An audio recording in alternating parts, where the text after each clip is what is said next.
우리는 계속해서 하나님 나라에 대해서 말씀을 듣고 있습니다. 왜 하나님의 나라가 중요하냐고 하면 예수님이 오셔서 제일 첫 번째 전했던 메시지의 주제가 뭐라고 그랬습니까? 이 하나님의 나라였다라고 하는 겁니다. 그럼 하나님의 나라가 뭐냐? 잘 아시지만 다른 분들을 위해서 다시 한번 더 설명을 하면 두 가지로 생각을 할 수 있습니다. 하나님의 나라는 눈으로 볼 수 있는 하나님의 나라가 있어요. 그 눈으로 볼 수 있는 하나님의 나라를 쉽게 설명하면 교회입니다. 복음의 영향력으로 하나님을 믿는 사람들이 점점 더 많아지고 있는 것. 이것이 하나님의 나라가 확장되고 성장하고 있다고 하는 거죠. 우리가 하나님의 나라 할 때에 첫 번째로 생각할 수 있는 건 예수 믿는 사람들이 많아지고 있다. 교회가 성장하고 있다라고 하는 것으로 하나님의 나라를 우리가 생각할 수 있습니다. 또 하나는 이 하나님의 이 나라는 보이지 않지만 각 사람의 마음에 자라나고 있는 하나님의 나라가 있습니다. 그러니까 내 마음이 누구의 지배를 받느냐 이거예요. 전에는 죄의 종로로 다든 사탄에 매여서 죄의 종로로 됐던 마음이 예수 그리스도의 복음을 받아들이고 내 마음 속에서 조금씩 하나님을 사랑하는 마음이 더 생기고 하나님의 말씀을 통해서 내 신앙이 자라나는 것, 이것이 또 하나 내 마음 속에 심겨져 있는 하나님의 나라라고 하는 겁니다. 처음에는 하나님의 말씀을 들어도 전혀 신경 쓰고 있지 않다가 목사님이나 주변이나 또 말씀을 통해서 자꾸 뭔가 걸리는 게 있어요. 이렇게 하면 안 되는데, 또 이걸 이렇게 해야 되는데 라고 하는 또 그런 마음이 시작되는 것 자체가 하나님의 나라가 내 마음속에 시작되었다라고 하는 것을 설명을 하고 있습니다. 그래서 우리는 이 하나님의 나라에 대해서, 예수님이 하나님 나라의 속성에 대해서 설명을 해 주시는데, 첫 번째가 뭐였습니까? 기억 다 하시는데 말하기가 쑥스러워서 그러시죠? 씨 뿌리는 자의 비유. 어떤 한 사람이 씨를 뿌렸는데 그 씨앗이 여러 밭에 떨어지더라. 그런데 좋은 땅에 뿌려진 말씀은, 씨앗은 30배, 60배, 100배의 열매를 맺는다라고 하는 것을 우리가 들었습니다. 여기서 하나님 나라는 무엇을 나타냅니까? 복음이 뿌려지면 하나님께서 갈아엎은 좋은 마음에는 반드시 열매가 생긴다. 이것이 하나님 나라의 특징입니다. 그러니까 복음을 전해도 결코 그게 헛된 것이 아니다라고 하는 것을 우리가 들었죠. 또 하나는 저절로 자라나는 씨 비유에 대해서 우리가 들었습니다.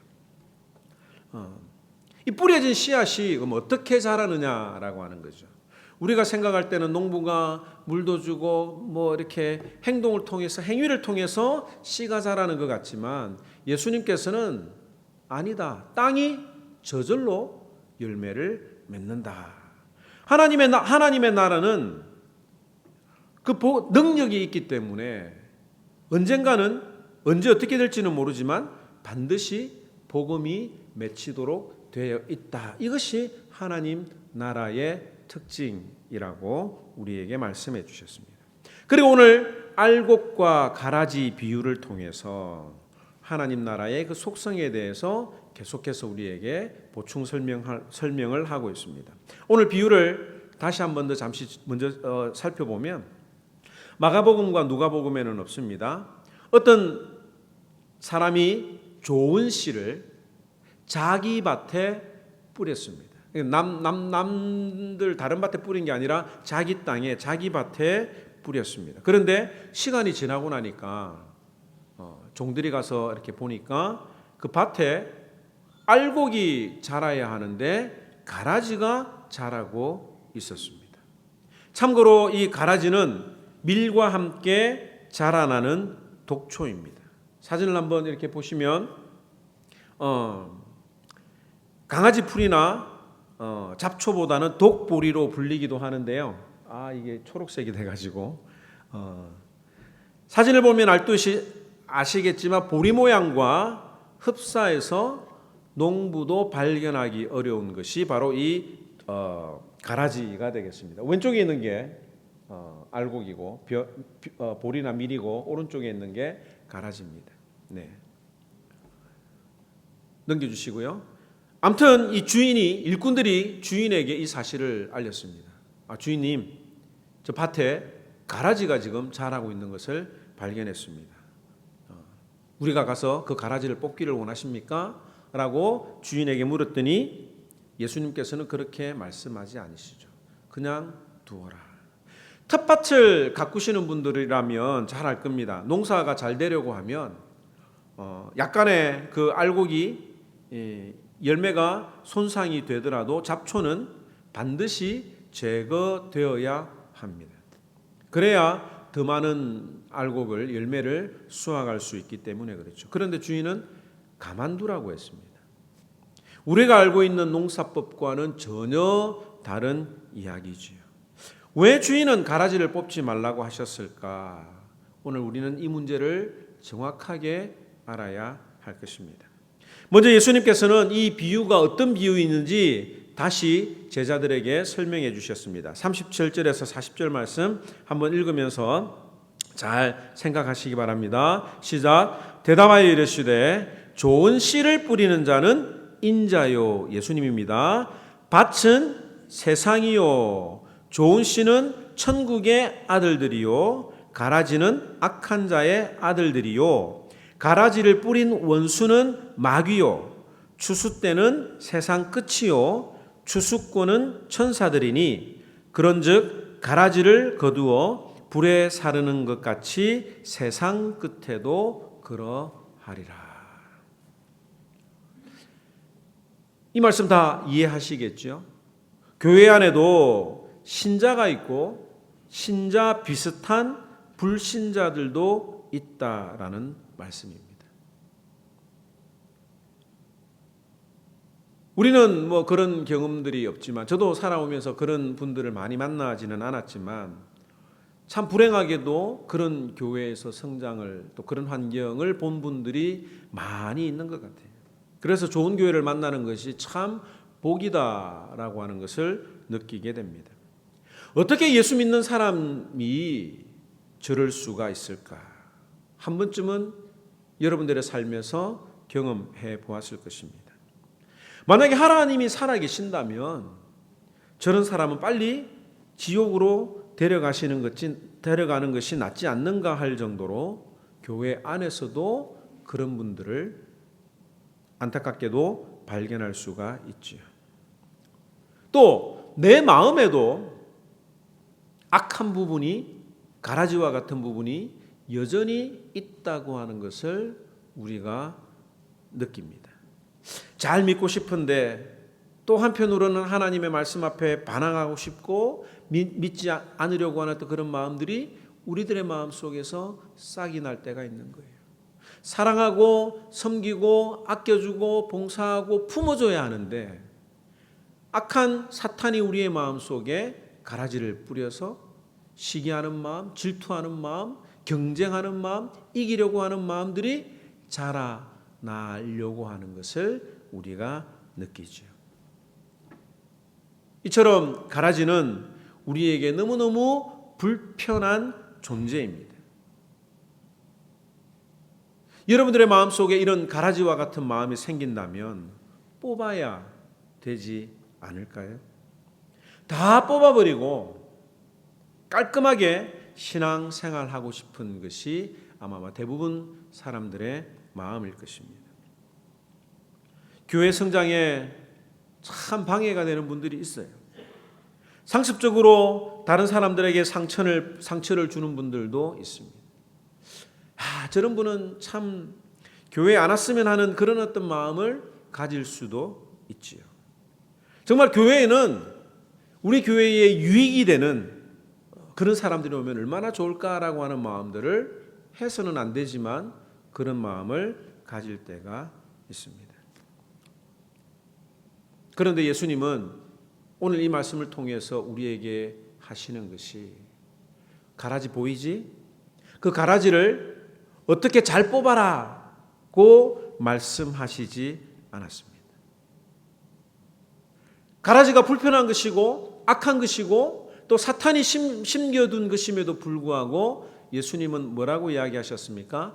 그냥 두라. 29절에서 30절 말씀 함께 읽도록 하겠습니다. 시작. 주인이 이르되 가만두라.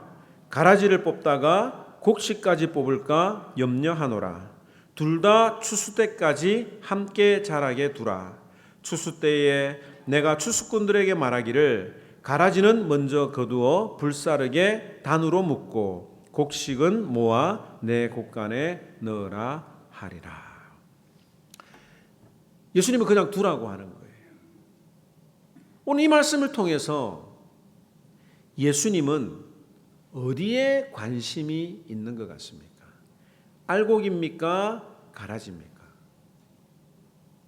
지금 예수님이 하시는 말씀이 가라지에 지금 초점을 두고 있습니까? 아니면 알곡에 초점을 두고 있는가라고 하는 것을 우리가 잘 파악을 해야 하는 거죠. 주인이 이르되 가만두라. 가라지를 뽑다가 곡식까지 뽑을까 염려한다라고 예수님이 말씀하십니다. 예수님의 관심은 이 가라지를 어떻게 제거하느냐에 있는 것이 아닙니다. 가라지 때문에 알곡까지 다칠까 걱정하시는 것이 우리 예수님의 마음이라고 하는 거죠. 예수님은 가라지가 아니라 알곡에 관심이 있습니다. 10개의 가라지보다도 1개의 알곡이 더 소중하게 여기는 마음.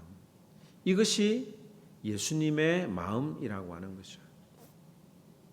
저는 이 말씀을 묵상하면서 알곡에 대한 예수님의 마음이 느껴집니다.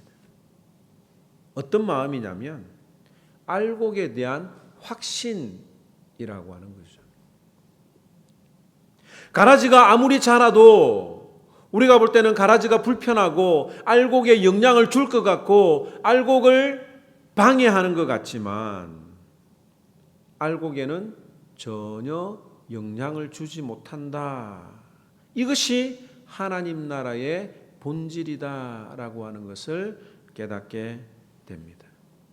가라지가 있어도 우리가 생각할 때는 가라지 때문에 불편할 것 같고 알곡이 자라지 못할 것 같지만 예수님께서는 하나님 나라에 심겨진 그 복음의 씨앗은 반드시 열매 맺는다고 하는 것을 우리들에게 말씀해 주시는 겁니다. 예전부터 다음 세대에 대한 걱정을 많이 합니다. 정말 걱정이 많죠. 하나님을 대적하는 일들에 사탄이 더욱더 열을 올리고 있습니다.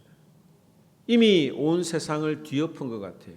교회가 진 것 같고 영국이나 유럽에 가면 교회로 쓰이던 건물이 도서관이나 카페로 쓰이는 것은 그런 대로 인정 이렇게 용납하고 수긍할 수도 있겠지만 그런 일 없어야 되겠지만 나이트클럽으로 변해버렸어요. 하나님 앞에 예배드리는 장소가 타락한 장소가 되어버리고 말았습니다. 내가 어릴 때 받았던 그 세례 나는 거절한다, 반납한다 라고 하는 세례를 반납하는 형식을 또 치르기도 합니다.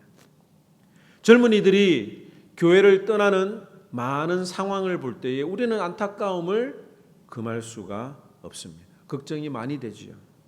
그런데 우리는 이 말씀을 믿어야 합니다. 하나님께서 선택하신 사람은 끝까지 반드시 책임져 주신다라고 하는 우리 주님의 약속입니다.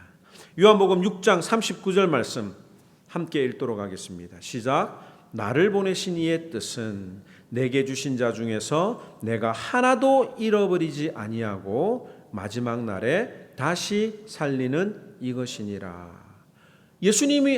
하나님께서 예수님을 보내신 이유는 하나님께서 우리 예수님에게 주신 그 사람들 중에 하나도 잃어버리지 아니하고 마지막 날에 다 살리는, 이것이 우리 주님이 이 땅에 오신 이유의 이유라고 하는 것입니다. 다시 한번 읽도록 하겠습니다. 시작. 크게 시작. 나를 보내신 이의 뜻은 내게 주신 자 중에서 내가 하나도 잃어버리지 아니하고 마지막 날에 다시 살리는 이것이니라. 여러분들은 이 주님의 약속을 믿으십니까? 안 믿으십니까?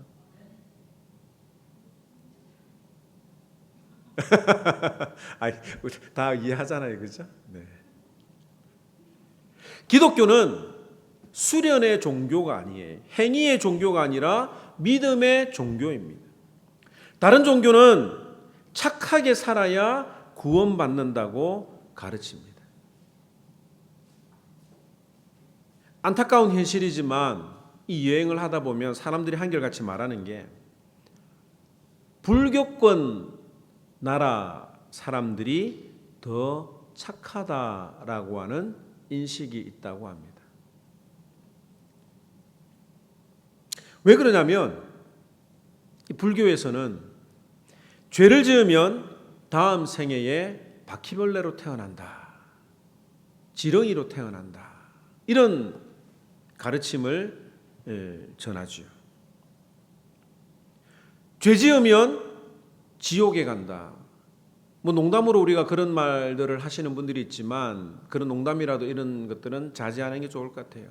음식을 남기면 뭐 지옥에 가서 다 먹는다, 뭐 이런 어떤 이야기를 하는데 그게 불교권의 어떤 그런 영향 아래 있는 태도라고 보여집니다. 음식을 남기는 것은 좋은 것은 아니지만 그렇게 한다는 것은 우리들 마음속에 그런 어떤 사상이 나도 모르는 사이에 들어와 있는 거예요.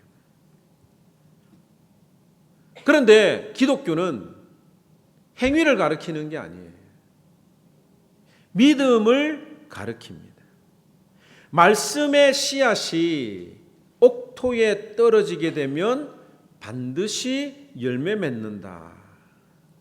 내 마음에 하나님의 말씀이 들어와서 하나님의 나라가 시작되었다라고 하는 그것을 믿는 믿음에서 기독교는 출발을 하는 겁니다. 그러니까 나는 하나님의 자녀가 되기 위해서 열심히 살아야 되는 게 아니라 하나님의 자녀이기 때문에 하나님의 자녀답게 살아가는 거예요.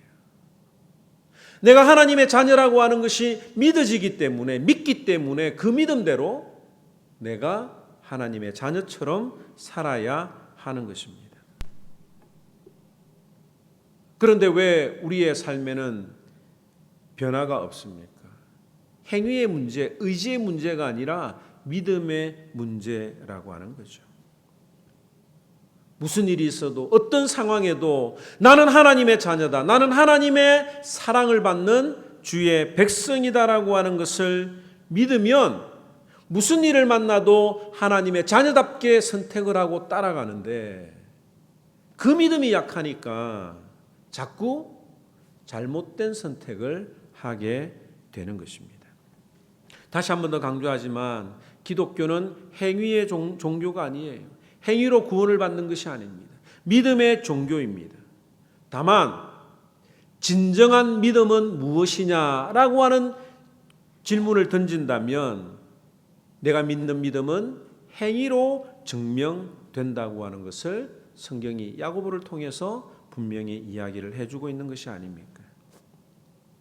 행위보다는 믿음을 강조하는 것, 이것이 성경이 우리에게 알려주는 겁니다. 하나님의 나라는 창기나 세리일지라도 그가 비록 사형수일지라도 모두에게 기회가 제공됩니다. 예수님께서는 이 가라지 비유를 통해서 말씀하신 것은 가라지를 보아라, 가라지를 뽑아라가 아닙니다.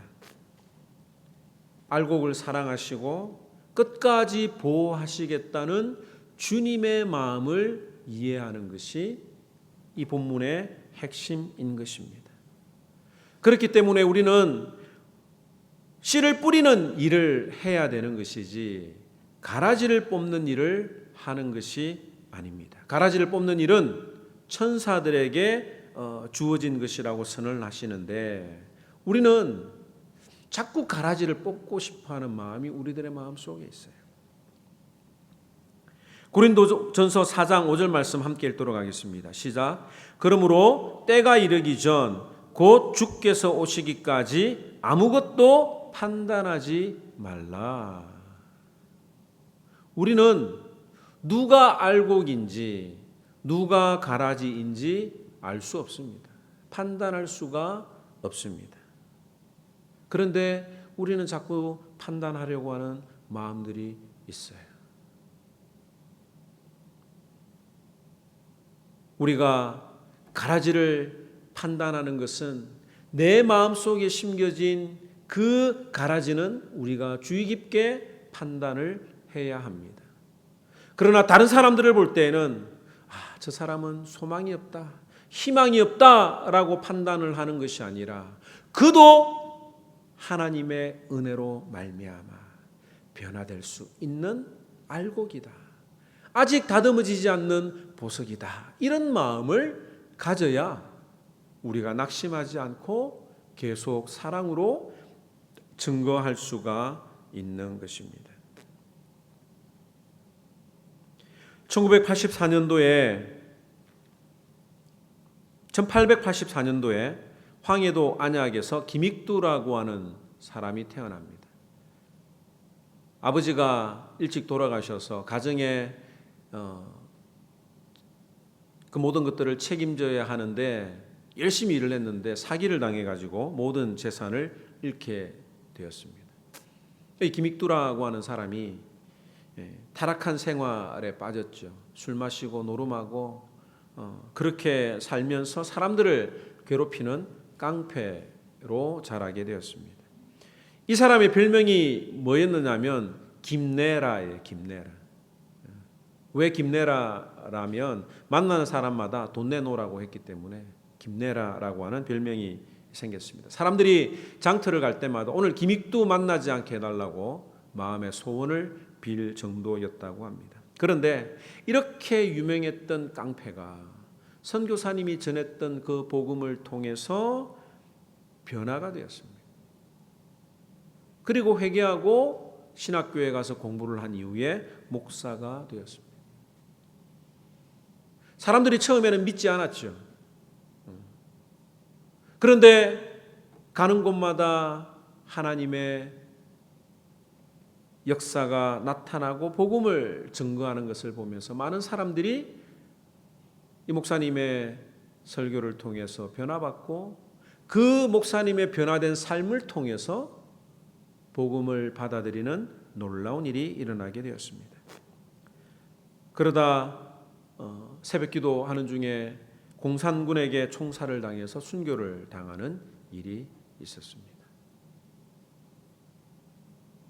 깡패는 사형수에게는 기회가 없다가 아니라 그들에게도 하나님께서 역사하신다.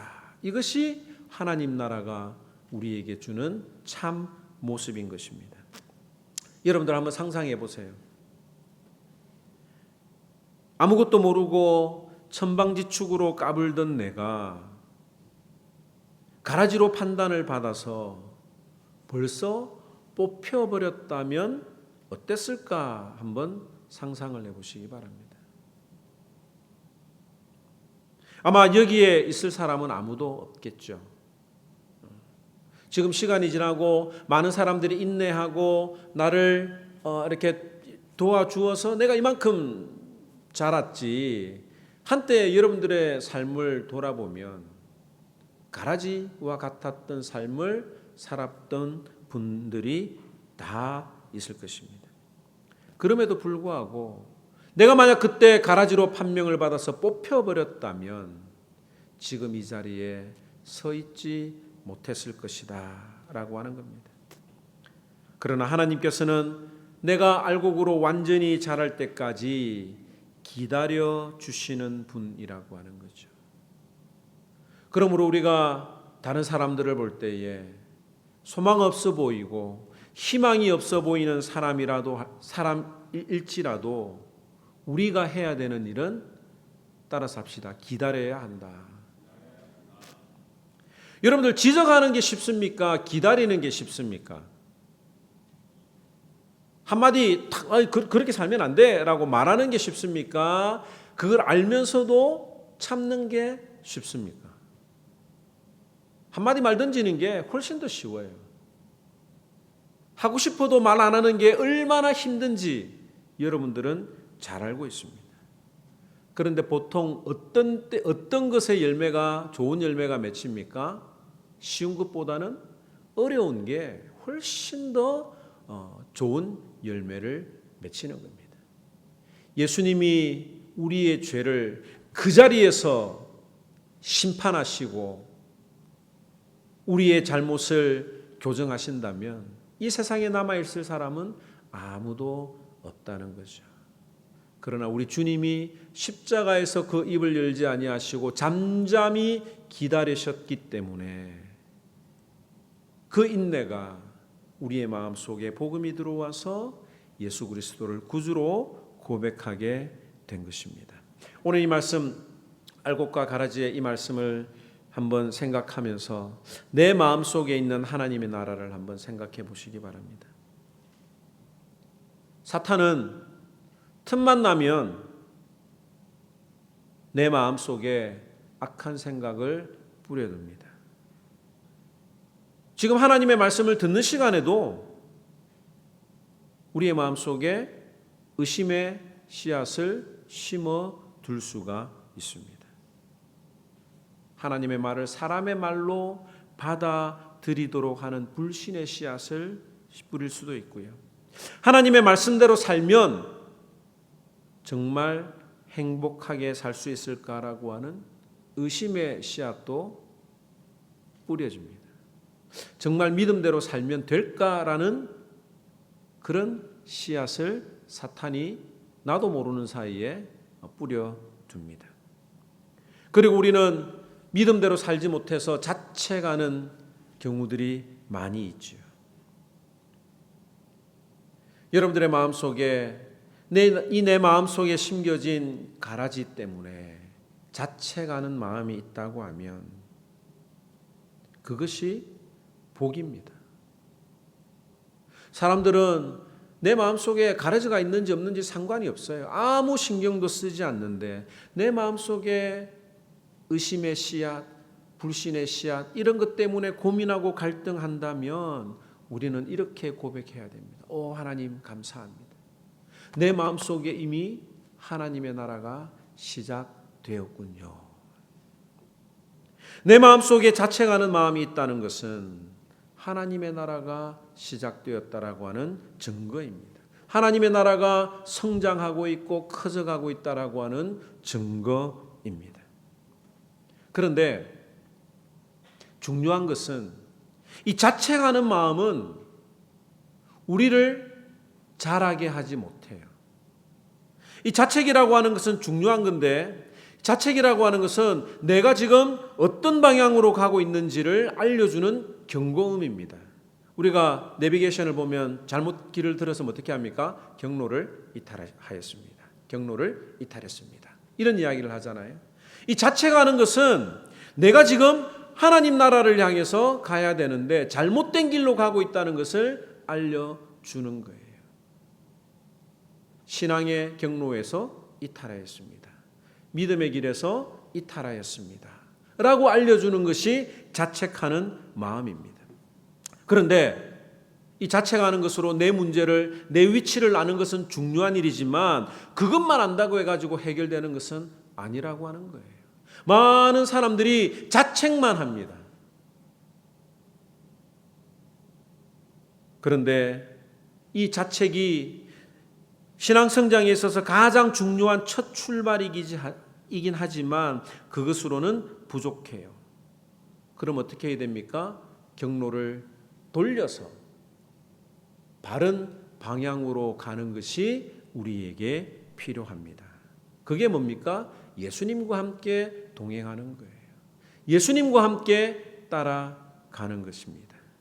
말씀이 가자고 하는 것에 가고 말씀이 멈추라고 하는 것에 멈추는 것이 그것이 하나님 나라의 특징이며 그렇게 살아가는 자들에게 하나님 나라의 열매가 맺히는 것이라고 하는 거죠.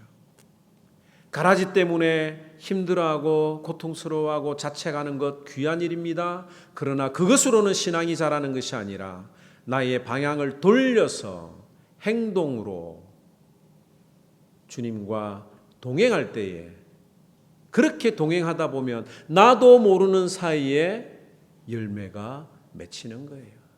그 열매를 위해서 내가 열심히 쫓아가는 게 아니라 그러다 보면 열매가 안 맺히면 낙심하고 실망하는 거예요.